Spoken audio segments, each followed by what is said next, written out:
Olá, queridos, graça e paz. Sou o professor Antônio Lira, para quem não me conhece, e hoje eu gostaria de compartilhar com você um pouquinho da palavra de Deus. Eu gostaria de refletir com você sobre o profeta Abacuque.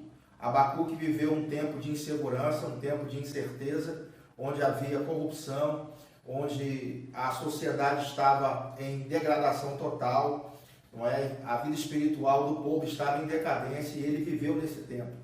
E o Senhor disse para ele que a situação da nação de Israel iria piorar. E quando ele soube disso, aquilo o afetou, aquilo colocou o seu ânimo lá para baixo, ele foi atingido pela dúvida, pela incerteza, a sua moral baixou muito. E como Abacuque conseguiu se livrar daquele sentimento de derrota, daquele sentimento de desânimo, porque o que nós vemos no início do seu livro é o profeta, ele colocando diante de Deus as suas queixas. Para quem não conhece o contexto histórico de Abacuque, Abacuque profetizou entre o ano 612 e 605 a.C. Era o período da ascensão do Império Babilônico e da decadência do Império Assírio.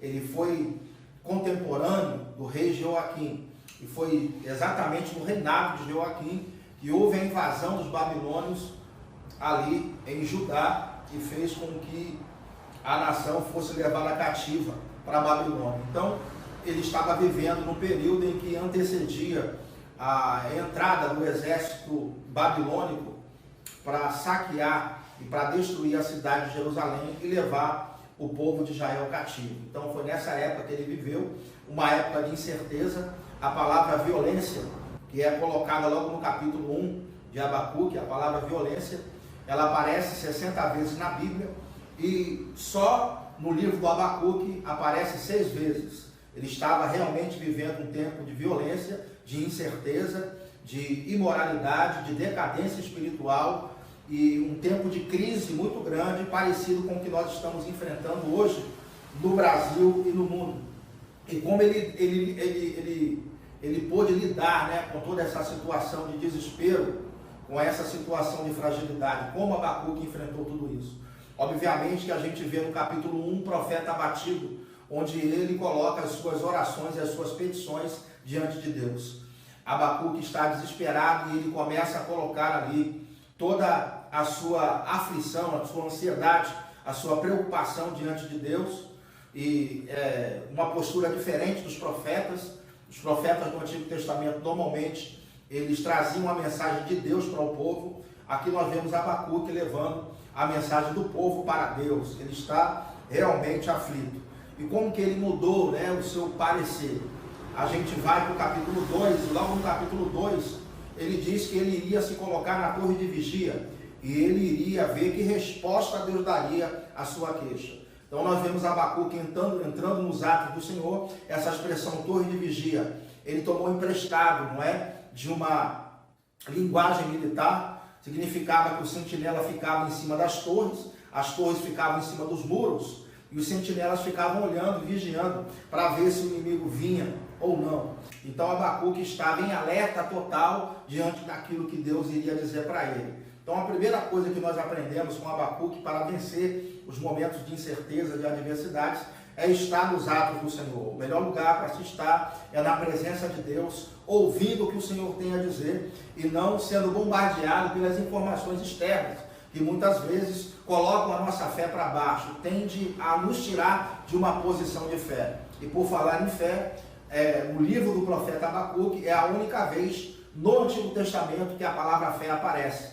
A palavra fé não aparece em nenhum lugar no Antigo Testamento, a não ser no capítulo 2, no versículo 4 do livro do profeta Abacuque. Interessante isso, E fé ali é a palavra hebraica emuná, que significa estabilidade, firmeza e fidelidade. Então Abacuque, ele deveria mudar o seu ânimo, ficar estável, ter firmeza, porque Deus disse para ele que o meu justo viverá da fé. Então, nós precisamos entender que em tempos de incerteza, em tempos de crise, nós precisamos estar estáveis em Deus. E nós vemos o profeta ganhar essa estabilidade, ganhar essa firmeza, ganhar essa confiança, ser acrescido de fé, e seu ânimo mudou. Porque no capítulo 1 ele apresenta a sua queixa, ele está ansioso, ele está preocupado, ele está abatido. E no capítulo 3 nós vemos um profeta diferente. Nem parece o mesmo Abacuque. Ele foi mordido pelo mosquito da fé, né? Ele saiu da dúvida para a certeza.